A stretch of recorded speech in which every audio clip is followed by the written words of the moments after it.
So the gospel doesn't need updated, and it doesn't need changed. It's the same. That's where we conclude. It doesn't need updated, and there's no need to change the gospel today. Right. Is there any concluding remarks that you want to give?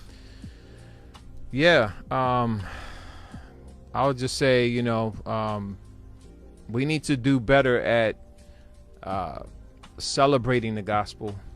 Celebrating. What do you mean by that? Celebrating the gospel. Just when you think about it, like today, I text my wife today, and, I was, just thinking about things in life and, just all the pressures and things that are going on. I started to remember that God saved me. Wow. He rescued me from my sin. And that did something to me.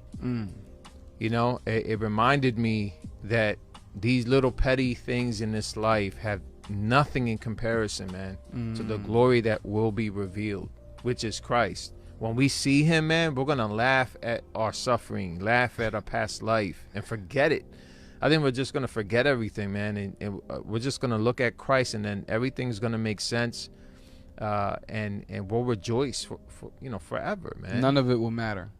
Why? The sufferings of this life, no, man, are but a moment, right? But see, that the thing is, we forget that now. Yeah, of course, because we're right in the middle of it. We're still in the time and space factor of this life. Right. I think that's a prime example of what we were talking about earlier when we said that we need the gospel every day. Yeah.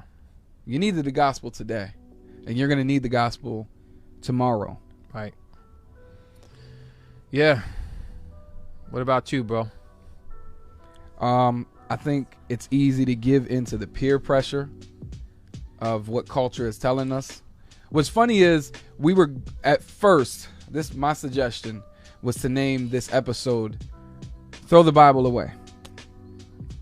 And we chose against it because of it being a little controversial with the way that it was worded. But I think it's true to what culture is telling us. The culture is telling us, throw the Bible away. We don't need your message. We've grown out of that. Yeah, we're going to take some of your biblical principles and we're going to mix them with our own morality.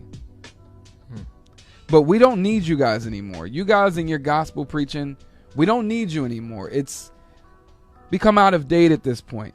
Unless you're willing to update it, unless you're willing to revise it, give it a new spin, we're not interested in what you have to say about this Jesus dying for sins. We're not interested in the fact that you're telling us that we need a savior to save us from our own wickedness. And so if the culture is telling us this right here, it's either you stand strong or you give in. And my encouragement for all of you guys, including myself, is to stand strong. Continue to faithfully preach the gospel, regardless of the peer pressure, regardless of the intimidation, regardless of any threats, regardless of anything that might make you feel upset or unsettled in your faith because of the emotions that come from that peer pressure. Don't give in. Stay faithful, guys.